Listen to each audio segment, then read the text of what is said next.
Good morning, Ash. I appreciate you coming and talking with us today. I know we've been wanting to get this started since we met a few months ago. Awesome how we met. I love your brother. And so meeting you and knowing that there was two Santoses, like, and then finding out what you do, I was like, oh my goodness, this is that amazing. So thank you for being here today. Thank you for having me. I'm so excited. Yeah. So you flew out to LA today, huh? Yes, I am just here for a few hours. The Hollywood Reporter is putting on this event for Latinos in the entertainment industry. So they invited me. But yeah, I'm so happy to talk with you this morning. Awesome. Good to talk to you as well.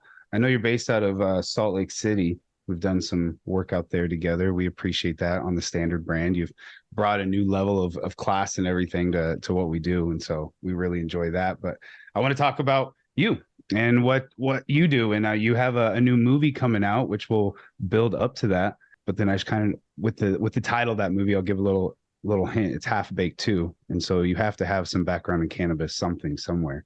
And so that's my first question to you. What was your first experience with cannabis?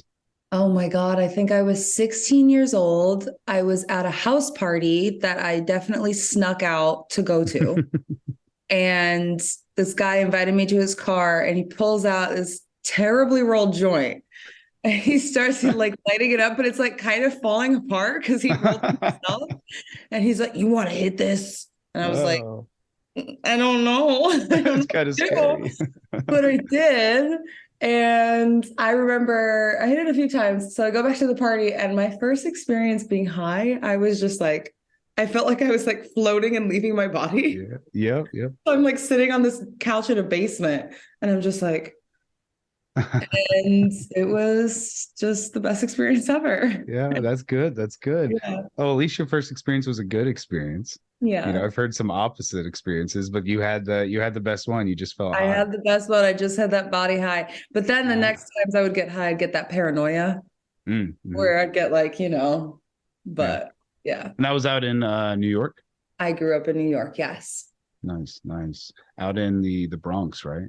So I lived in the Bronx until I was about 8 years old. And then we moved upstate to a very small, very rural town called Montgomery, New York, population like 4,000 people. And so that's where I did like middle school and high school. So a bunch of like, rednecks chewing tobacco, rolling bad joints. Rolling bad joints. Oh, that's hilarious. I didn't grow up at all. I lived for, oh my gosh, now this is when I was little. From like 4, I think I was 4 to 6, only for a couple of years up in Watertown, New York. Oh, I know exactly where that is. Yeah. My dad was, I'm an Army brat. And so my dad was in the Army. And so my mom and I lived up there. And I just remember big snowstorms and like getting snowed into our house and everything. And the power going out. I don't remember where it was at, but I remember these strawberry fields that my mom and I went to. It was just like it was somewhere upstate and it was just these massive, I mean, as a kid, everything seems a lot bigger. Yeah, everything's just these massive strawberry fields we went and picked, but beautiful up there in upstate New York. I love it up there. It's really pretty. So you moved out to Salt Lake City 2011 timeframe, right? Yes. What brought you out there? I was raised LDS. I was raised Mormon. And my dad, really wanted us to go to a BYU school. He, wanted us to study in an environment that he felt comfortable with. So I went out to first BYU Idaho up in Rexburg for like 2 semesters, dropped out, couldn't do it, couldn't hang, can't do the Idaho life. And then I moved down to Utah and I decided I didn't want to go back to school. I became friends with this girl who was signed by an agent in Utah, and she was like doing a little bit of acting, but mainly she was doing pageants. Such a random story. This is so random. And she was like, "You should do pageants." You're a pageant queen too? I'm not pageant life is not for me. I would love to meet your agent. And acting was something that I had always wanted to do as a kid. I was that kid that like would listen to the radio ad about, you want to work on the Disney Channel. Yeah. And I'd be like, "Mom, take me." And it was like a scam. Like the Saturday morning radio ads? Yes. Always required like thousands of dollars from your parents. So auditioning for like plays and musicals in high school and not getting a role, you know, and then being offered like, you could be on the stage crew. And so I'd be like on the stage crew. So yeah, I auditioned for this agent. I'm like probably 20 years old at the time. And she signs me. She starts sending me on auditions. The first audition I go out on, I booked it. And it was a film for the Sci-Fi Channel called Thirst. And so I did that. And then I, for the next few years, worked on projects just in Utah. And then in the summer of 2017, I worked on a series where I met a bunch of people from LA. And one of them, who's still one of my best friends, Abraham, he introduced me to the agent and the manager that I have now. So it just was like building from one thing to the next, like random coincidences and, you know, typically how life goes. Yeah, that is how life goes. You keep putting in that dedication towards what you want. Like you said, you got denied the parts, but you were still able to attach yourself with the like the stage crew and everything. Yeah, I just wanted to be a part of it. I just wanted to be near it all. Yeah. Yep. I have the same thing with cannabis. It was a long road building to it, like 10 years getting to where we're at now. Yes. But starting out, like I remember my starting out was working in this little like 10 by 8, maybe even smaller, just this really small shed, completely blacked out up in Northern California, up in the Emerald Triangle, and like almost feeling like you're like a prisoner when you would show up on these farms, like and just trimming away, and working for, like 16 hours and just the grind that was, and then helping them, just like I said, just trimming all day and harvesting these huge tall plants and doing that for years. And then you have to put in like the grunt work to get. Is this in Humboldt County? Is that yeah. This is up in Humboldt County, the Trinity Mountains. Yeah. Been up there many a times. It's a crazy place, but beautiful place too. Like, yes. Waking up. I'm from Wyoming and Colorado, grew up as a kid in Colorado and also Wyoming. Okay. So I'm no stranger to snow. I remember my first time though, encountering snow up in Northern California. Went up there and there was no snow on the ground. Worked that day, went to bed, woke up the next morning and there was 2 feet of snow on the ground.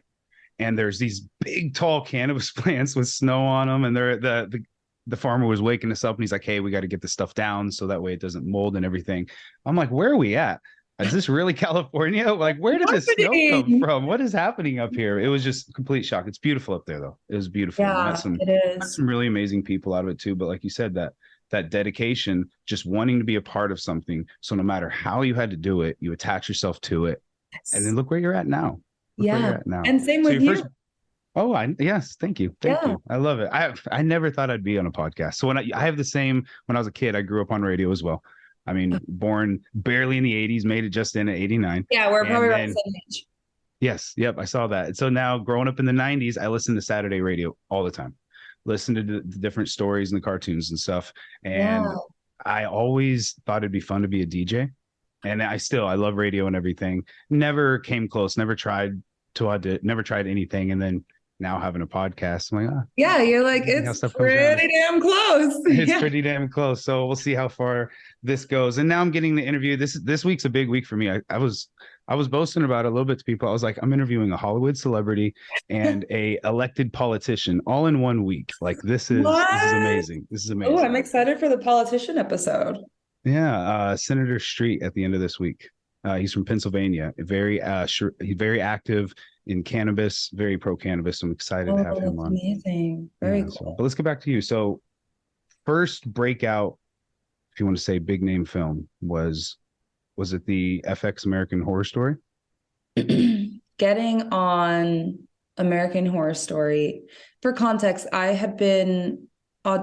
signed with my agent and manager in 2018 because when my friend Abraham first pitched me to them, I found out I was pregnant with my son.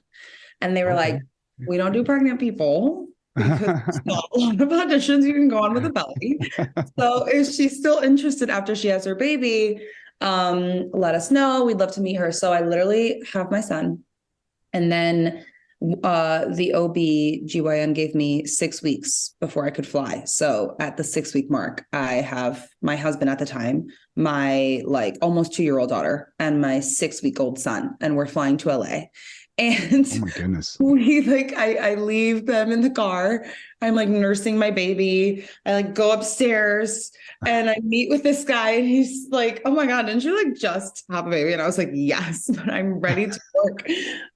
So he signs me and he just starts sending me on auditions, and I was taping the auditions. And he, you know, I ended up booking American Horror Story. And I was such a fan of that show. I had watched it from the first season on. And when I found out I booked that, I just was like, what? Like, you know, they flew me to New York. I did a chemistry read with the other guy who was going to play my love interest. And then they offered me the role. And I was just like, you know, it was one of those moments where you're like, oh my God, like the thing that I wanted is happening. So I left. My kids went to New York and stayed with my parents while I went to LA and shot on the Fox lot. And that was just such a great experience in a lot of ways. You know, it was really hard. It was my first time working in LA and working, you know, my first being a new mom. Being not a new mom, but a mom for the second time, having a new baby. That we haven't even talked about that. Like your family. Yeah. And you were, how old did you say your oldest was at that time, your daughter? She was almost, she had just turned 2. So still brand new. I remember those times when I have a 10-year-old and a 12-year-old now, but I remember from 0 to 5, like those first 5 years, you're just figuring it out. Yeah. And then even past that, I'm still figuring it out. Yeah, you're winging it. Everyone's just winging it. Controlled chaos at this point. Yes. Yes. But I mean, wow, you know, starting out your career at that point and being a mom, wife, everything, that must have been stressful. It was very stressful and it was hard because I wasn't seeing them. You know, I was working, and you're working like 14-hour days, and on the weekend you're just trying to catch up on sleep. But it was a lot of fun in a lot of ways. You know, my first scene was with like Kathy Bates and Sarah Paulson, and it was a very quintessential experience of like, wow, we're working in Hollywood. And so, since then it's just been one thing to the next. Balancing it with motherhood is still something I'm trying to figure out. But yeah, you kind of just take it as you go. Yeah. Do you just have the 2, or did you have any more? I just have the 2. I'm now divorced. My ex-husband is one of my best friends, and we co-parent so well together. So anytime I work on something, it's, you know, me leaving and being gone for at least a month, or sometimes a little over a month. And we just balance it out with the kids, where I come home and visit, or sometimes they come out and visit me. So yeah. That's really good. That's important. That's very encouraging to hear. I wish there was more stories like that, but it's always good to hear when there are other stories like that. Thank you. So I want to talk about, I'm just going to add Mayor of Kingstown. When I found out you were on that show, like I already loved it. That was just the intensity of that show is amazing. And the way it portrays life, I love it. I love how it doesn't really glorify anything. It just shows raw life and how it can be for some people. You know, some things might be a little dramatized, but you know, but at the same time, I've seen some dark side of people. I've seen the dark side of humanity in third world countries. When I was in the military in Afghanistan, I've seen the dark side of humanity. Well, you served in the military. I did. I had the pleasure of being in the military. Yes, I was in the Army. Thank you for your service. I didn't know that. It was my pleasure. My pleasure. But you were like in Afghanistan and seeing. But it's not the majority. What I found out in life, that it's always the minority that makes it bad for everybody, and that's everywhere in this world. It seems like the minority that their view is always either it's so one way and it's their way or no way, but they always seem to scream the loudest because they're so non-conforming, and they don't want to conform to anybody. They don't want to find a compromise, and so they just scream the loudest. They make the biggest not good impact. It's a negative impact, and so that's why they're heard. But that's not just in Afghanistan or Iraq or somewhere. That's also here in the States, you know. And I found that out. That's what's sad. Like I said, I've seen the dark side of humanity overseas, but I came back into our own country, and part of it was my own choice in life of things that I was doing, but and it wasn't things I was a part of, but stuff that I seen, just like knowing that same evil is here in America, and the same problems that are going on all over the world, the poverty, with kids and being homeless and stuff, and then just the degradation of society is here in America as well. Yes. And it's very sad to see. It's very sad to see. But with all that, there can come from hope, you know, and it just takes those people that are really striving, just trying to make some type of impact, you know. And that's the best type of legacy, is just the impact that you can leave on others, just trying to help them, whatever means is necessary, you know. And I like that about the show. Mike, Jeremy Renner, he's an awesome character. He's an amazing guy in real life too. Like, talk about that. Yeah, I have only heard the greatest things about his work ethic. He's also such a fantastic dad. He'll, have his daughter come on set, and she has her own chair. It says Ava Renner, director. And, that's cool. He ended up buying a house out there in Pittsburgh. And yeah, working on that show it came at a time where I wasn't working, and then I was offered a role. So I had read for 2 different roles in the first season, and Taylor had called me and basically said, I loved your audition so much, but you're just not right for either of these roles. And so that obviously sucks when you hear it at the time, but you just have to trust that when you're right for something, it'll come. And so then the next year for season 2, they came back with an offer for the role of Coco. And she kind of just was so liberated and so in her own and standing in her femininity. And I really loved playing her from the second I landed, and they brought me to a wardrobe fitting, and they're like, this is what you're going to be wearing. And it was all short clothes with the heels that are this thick. And I never played a role like that before. And I'm like, oh my God, this is amazing. So it was a lot of fun to shoot, a lot of the times, unfortunately, some of the things that you work on, it doesn't always get shown. And so a lot of my storyline ended up getting edited out because it was in conjunction with another storyline that kind of got cut down.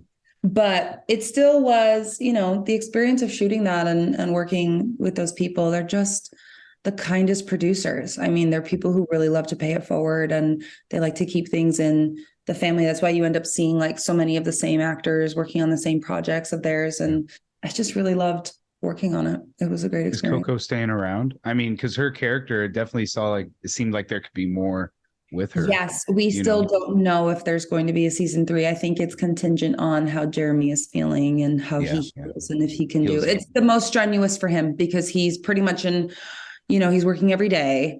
The shoot is probably 5 to 6 months, and 5 days a week, 12 to 14-hour days. So where he's at physically right now, I think it's just dependent if he can be on another season.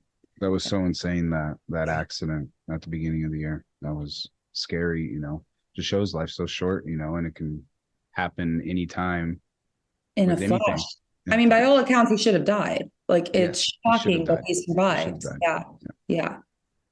Well, like I said, it just goes to show, I mean, he's in his own personal life, he gives back to humanity. His new show came on the Disney Channel, the Renovations. Yeah. Oh, that's awesome. It's just heartwarming stories. And so it's really cool to see the inspirations of people like that, the people that are out there and putting their name out. And because there's so many negative influences of people that are out there, it's wonderful to see the positive ones. Yeah. They're far people like yourself, just people that are out there doing their dream, but they're doing it in a positive way and not having to conform to what sometimes the negative sides of Hollywood and being a celebrity. Yeah. All right, let's talk about it. Half Baked 2. I can't even find a trailer though, where there's nothing. There's no trailer. There's nothing yet. We still don't have a release date. I just finished ADR probably a month ago. We find out this week when they're thinking of releasing it. That was my first comedy, and it was so much fun. It was so much fun to work on. Who's the original ones coming back? What the original people coming back? It didn't seem Mary like there was a lot. Mary I saw her. Yeah, plays the mom. So the storyline is centered on Dave Chappelle's son now going on his own journey with cannabis. Okay. Growing up with a mom like Mary Jane, who's always no, you don't smoke weed. It's so bad. That's why I ended up divorcing your dad, and so he just, his whole life, he's like, this is something I shouldn't do. He ends up being a massive pothead because it's the thing he only wants to do. He's hiding it from his mom. I play a mortician. A So, mortician? so funny. It's like the character I've had the most fun with. I literally play a mortician. Oh And my gosh. they through a sequence of events have to come to a funeral home and I'm the one that comes out. And they're just like, This is mortician. yes. And then we start dating, and it's just such a funny like story and the twists and turns it takes. And the studio's really excited with it. I think it ended up being better than what they expected and what they thought. And so, we still have yet to hear on what type of release. At first, it was going to be released on 4/20, like straight to Netflix, but then they decided that they want to hold on to it and do more of a theatrical release, maybe. So cool. we're just waiting to hear. That's awesome. That's awesome. Was Dave Chappelle, though, wasn't involved at all? Jim Brewer, they didn't even have like a cameo? Jim Brewer, I think, is in it. I could be wrong. Okay. Dave, we could not get Dave. Oh, he was not very, excited about the project. It was kind of his baby, Half-Baked. And then when the studio decided that they wanted to do a sequel, he kind of, made it. Yeah, I'm like, what, how do I say it? He basically made it so that to come on and do it would have been like way out of the budget for the studio, making it virtually impossible to get him. Yeah. So we unfortunately did not get Dave. No. Well, oh well. Excited to see you in it. Yeah. Yeah. It'll be fun. I was, I saw some of the scenes just from doing ADR and I was really happy with it. It's just very funny. We have this scene where I'm embalming a body. And he comes to apologize to me because we kind of, had a situation, and he walks in and it's just like this like chubby dead body, a dead dick, just like right there. And he's like, "Oh my God." And I'm like, "Come here. Come stand right here." I can see you're all just serious with it. I'm like dead serious. He has to apologize and make it up to me. So it was very fun to shoot. That's fun. That's cool. So you wrote some amazing things, which made me very happy being the creator of the blends, the standard. That you said that you use the standard now. Oh my gosh, dude. My depression and anxiety, it's the weirdest thing. Since starting my acting career, my depression and anxiety went shoot, like to the roof. And, prescribed antidepressants, prescribed anti-anxiety, like beta blockers. And medication is something that has never sat well with me because it's just not natural. It's not something that our bodies are supposed to have. Eventually they always have side effects. They always have a way of doing more damage than good. And so it's such a temporary fix to a lifetime of suffering if you're not careful. And so when I started working with you guys with the standard, my brother gifted me 2 vapes and a few packs of edibles. Oh my God, those edibles. Amazing. I love the edibles. Our edibles are strong. They're so strong in the best way. In the best way. Yeah. And so being able to, and I don't say this to like influence anyone else to do it, what they want to do with their medication versus cannabis, but for me, like being able to wean off of medication and just use my vape for my anxiety has been so beneficial. Like, at the end of the day or even during the day, just a puff. And I'm like, I can like regulate my breathing again. My heart rate goes down. I feel more centered and grounded in my body. I'm more relaxed. I'm able to be more cognizant. And that has just been so beneficial for me. And it's only been like a few months. So it's been such a gift, truly. I love hearing that. I love that you said that you were able to wean off of the medication. That makes me super happy for you and super just appreciative of the plant that we are given. And it's on this earth. It's not just cannabis. There's so many different natural remedies out there from Yes. cannabis. There's different psychedelics that can help with depression and stuff. But then there's also just natural herbs. My wife is involved with doTERRA oils, and just different essential oils are Yes. amazing for calming or for energy. There's also stuff that can help actual, healing up your cuts and stuff and reduce the scarring, and for bronchial problems, just amazing natural remedies that have no bad side effects, right? Because every one of those medications that we take, even an ibuprofen, even a Tylenol, it's not has natural. a side effect. It's not natural.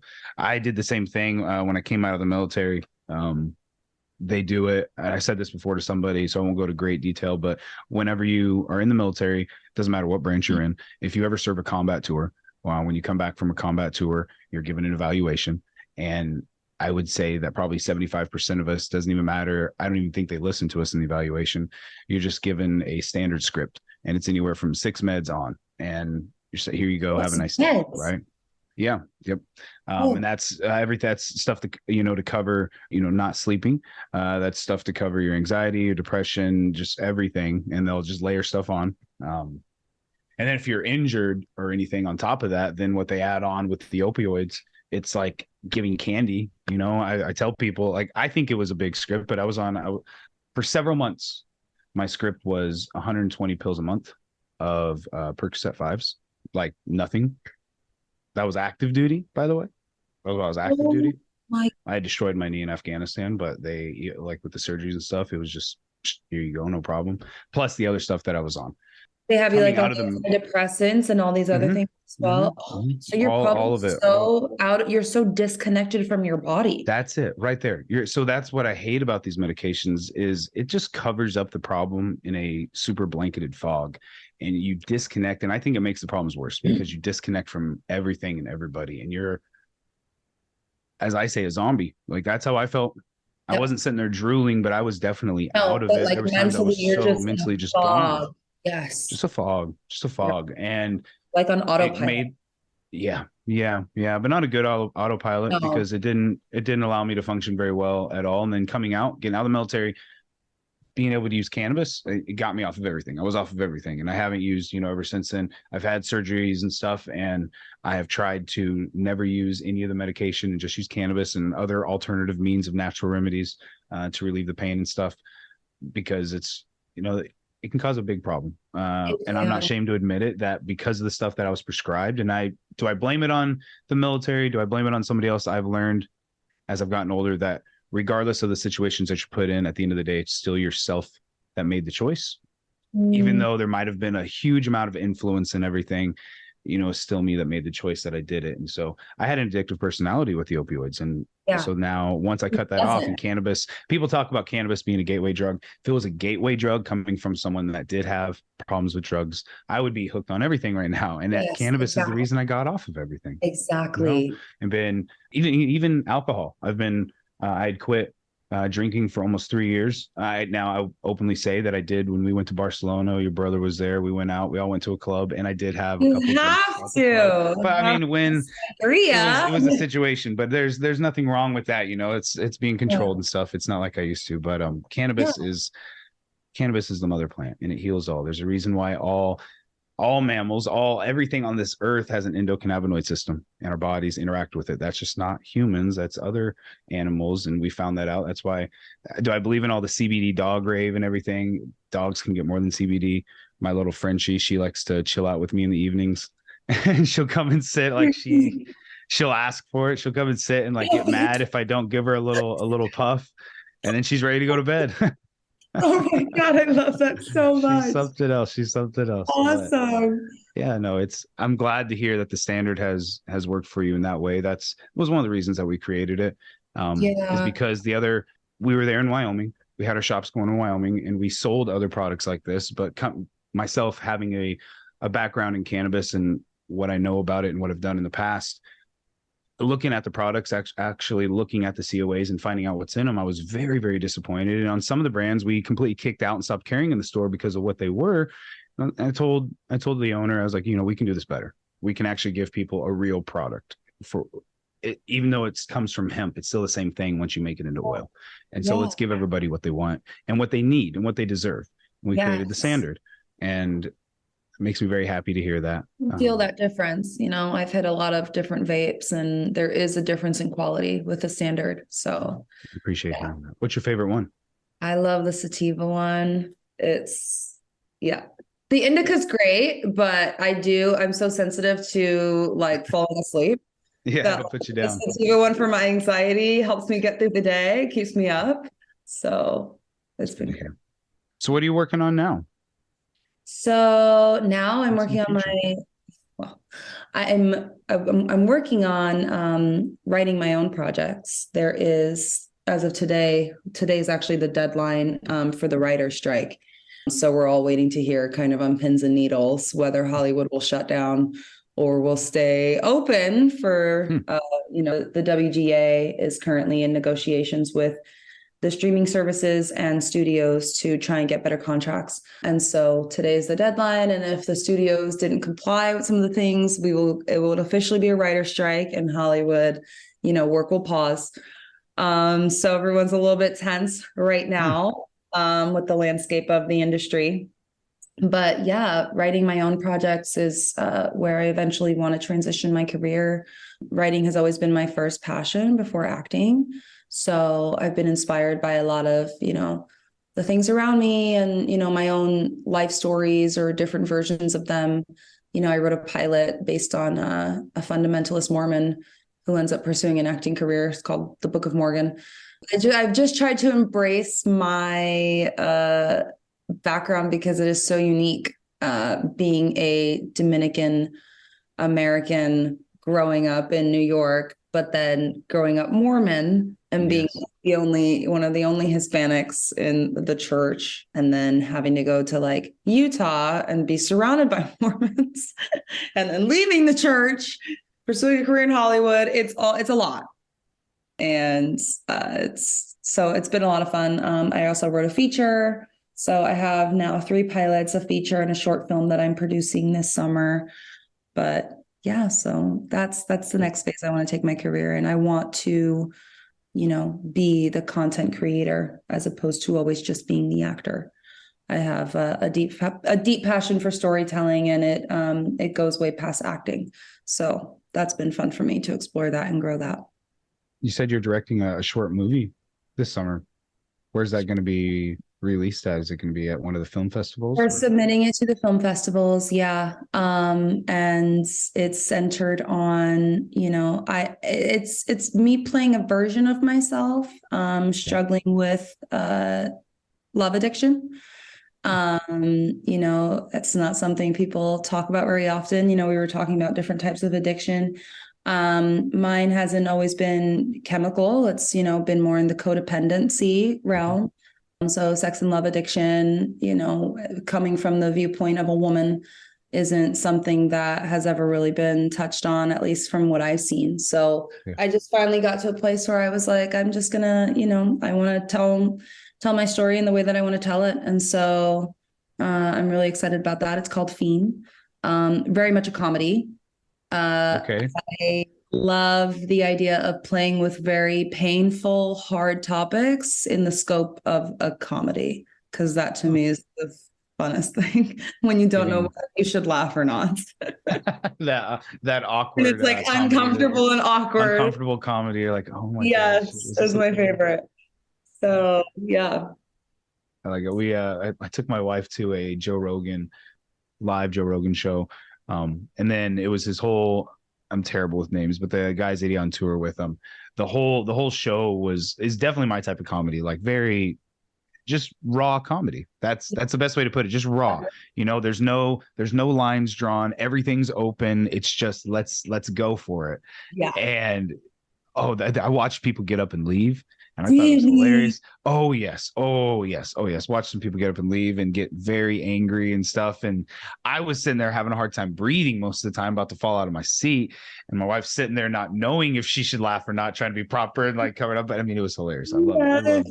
That's great. Yeah, that's my favorite. I love it. You definitely have to send me wherever I can find it out when it comes out. Send me a link. Yes, and my character in the story is, constantly hitting her vape because she's in this chaotic moment, so she's taking a minute. So I'm like, ask Marcelin if I can use the standard. Yeah. Hey, Um, go ahead. Yeah, you got free reign yeah, on that. Well, no problem there. No problem there. awesome. So yeah. That's cool. That's cool. So you said you had your first experience with cannabis back when you were like 16, house party, and then now you've been using it with the standard. What about the middle? I mean, I know, being a mother and everything, I don't know if you did use, obviously probably not while you're pregnant and everything, but there's even, we could get into a different talk. There's studies on that, because people are prescribed anti-nausea medications and everything. And there's actually some studies in Yeah. Colorado and Oregon and Washington. There's even some doctors that prescribe tinctures and edibles, not the smoking, but Okay. tinctures and edibles in a low dose. It's always like a 1-to-1 THC CBD, and it works harmoniously, and it helps with that nausea and stuff without having any negative side effects. And it doesn't transfer the high because it's broken down through the liver. It doesn't transfer anything to the baby. Oh, wow. I And didn't know that. yeah, there's been babies born with the mother being not, like I said, it's not a heavy use, and there's a defining line between, using too much and intaking to get high versus intaking to Sure. get relief and medicinally. I'm a Yes. medical user. I've been a medical user for going on 12 years, or 12 years, sorry. Mhm. And I can tell you I use it every day. I not only use it every day, I use it every morning, but a very tiny bit. And it helps me with my nausea. I have extremely bad IBS. It's called Gulf War syndrome. I got it from when I was deployed. There's over 20,000 veterans that we all have the same symptoms. We go through dramatic weight loss in the first couple of years of it, and then as it tapers out, it's something that we live with, but the nausea is always there, and just everything that comes from IBS. Cannabis fix that, not Oh, fix it where it takes it away, like it didn't heal it, but making it livable, very very livable, allowing I literally in the morning when I intake it, I feel my intestines relax. Like I feel, because they're just on like tensed up and just super inflamed and stuff. And I feel them relax within 10 minutes after using. And I don't use it, like I said, not to get high, just a small medical use. And nothing that I've ever been prescribed has ever done that. And so, wow. I've never heard of that syndrome. That's yeah, insane. Gulf War syndrome. And it's been going on since Desert Storm. That's why they named it that, since the Gulf War. And it's Okay. something going over there to the Middle East. I don't know if it's in the water, something with the food, just being there, but there's over 20,000 veterans recorded. They did a study. They did a study on 10,000 of those veterans through the VA, and that's why they labeled it the Gulf War syndrome. So I'm a big proponent of medical use. So yeah, there's amazing studies out there with during pregnancy and everything, and showing how it doesn't have harm for the baby and stuff. But have Yeah. you have you used any cannabis any other time to help you with stuff? I mean, you said that you were prescribed medication, so I mean, was cannabis not a part of your life because of living in Utah, because of not having Because access to it and stuff? yes, because Yeah. growing up LDS, I didn't Yep. leave the church until I was 25. Cannabis is not part of the gospel. And, being in Utah where it's not as accessible as, being Right, in right. California or, Colorado, because I was spending so much time in LA recreationally, Hmm. yes. But I didn't get to a place in my life where I started using it medicinally until a few months ago, and being able to see those benefits has really been like amazing for me. When I tell you that, my anxiety was at a point where I would get like these mini panic attacks over the simplest of things, like being late, like driving my kids to school and they're going to be late would induce panic for me. And just being able to have something where I feel myself within a few minutes after, because I'm also the same where I don't use it to like get high. I feel myself even just after like it, and it lasts for a few hours where I'm like, I just feel more in my body. I feel like my heart rate is regulated. Because for me, my anxiety is like my heart starts racing over like things that shouldn't mean anything. So just being Almost able to like you're use it, boiling over. yeah, yeah, it feels Yeah. like life or death when it's the Yeah. most simplest of a task. Being able to use it in conjunction with therapy and other things has just been, I feel like I am hitting all these things, where I'm focusing on meditation. I'm trying to do more breath work. I have my cannabis. I meet with my therapist, and all of it has created a more like homeopathic way for me to get closer to myself and just stay more grounded, as opposed to, medication where, and these medications, I was on medication when I was 17 years old that has since been like completely discontinued. and like taken off the market because it ended up doing more harm than good. Like we just never know where it's coming from or what it's going to do because it's not natural. So yeah, having something to rely on that is natural and that is such great quality. It's been life-changing for me. That's good. That was why, like I said, that's why we created it, to be able to give people that in areas that don't have access to regular cannabis, to be able to have that same type of access and same type of effects, you know, that you can get off of medical grade. So good to hear. You don't have to answer. I always tell people on this podcast, I might ask you questions you don't always have to answer. Psychedelics. So you're saying that you hit a boiling point and stuff. So I have psychedelics were a point that saved and changed my life. I literally have I can remember, and it was just like a new chapter that started over for me. And it was the best thing ever. It completely changed everything. But before that, I was hitting those same points, and I was using cannabis even. And I always tell people that cannabis can be an amazing healer of many things, but there's certain things that even cannabis just covers up and doesn't allow you to address. And there was a lot of inner things that I was battling, fighting, trying to cover up. And because I was trying to push them down all the time, I was hitting those same points. The smallest little things would send me over and into a boiling point to where just I couldn't control my emotions at all. And it was just highs and lows. There was no middle ground that I could ever find, you know? Yep. And psychedelics helped me cure that. And I had tried psychedelics before recreationally, but never used them medicinally with in a time and a place with a purpose behind it.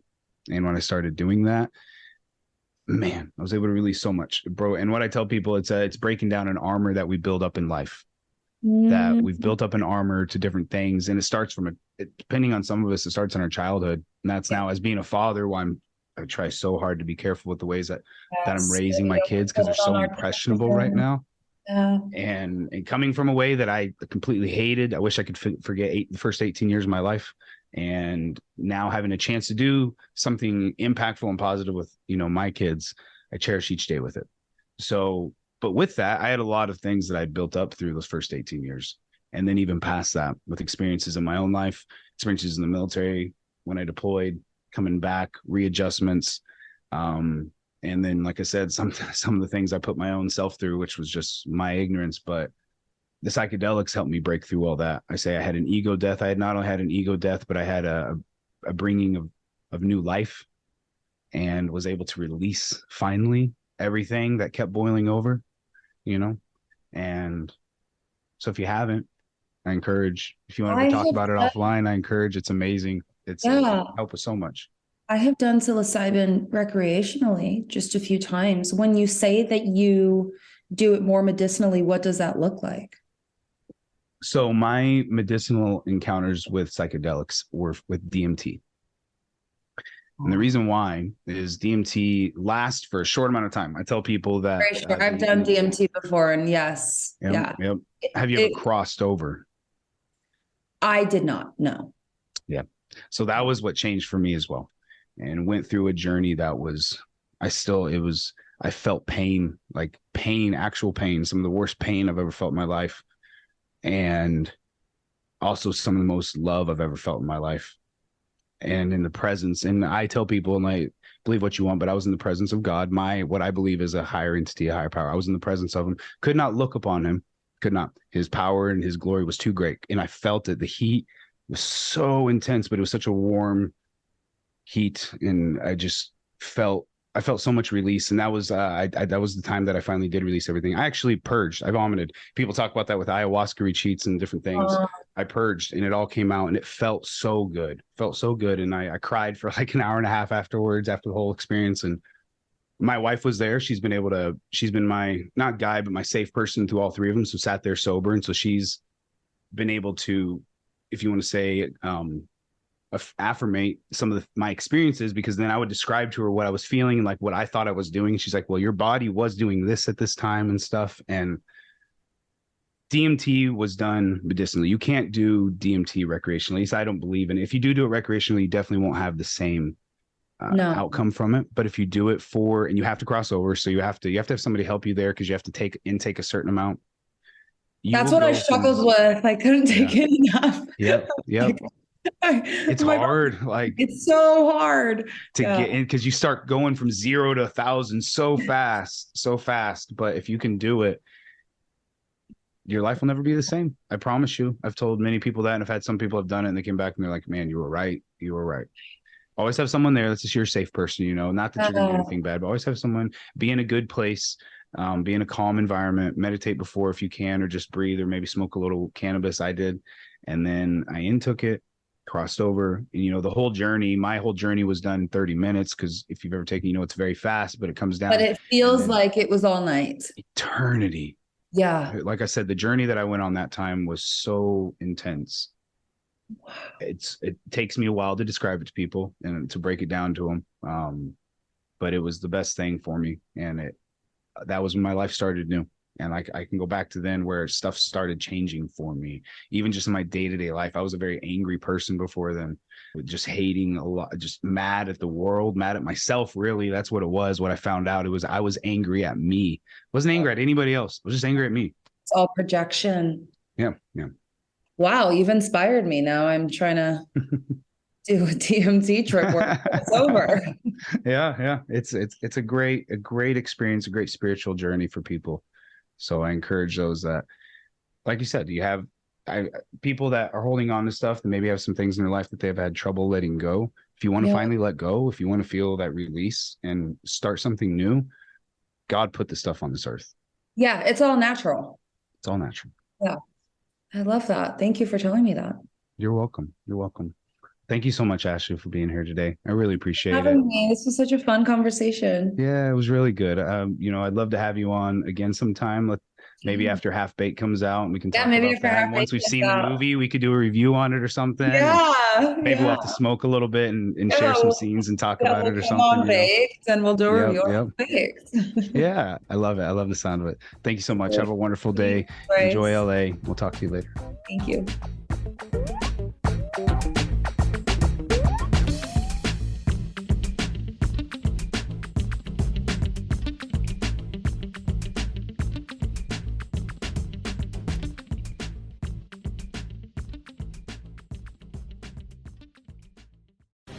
The opinions expressed on this CannabisRadio.com program are those of the guests and hosts and do not necessarily reflect those of the staff and management of CannabisRadio.com. Any rebroadcast, republication, or retransmission of this program without proper consent is prohibited.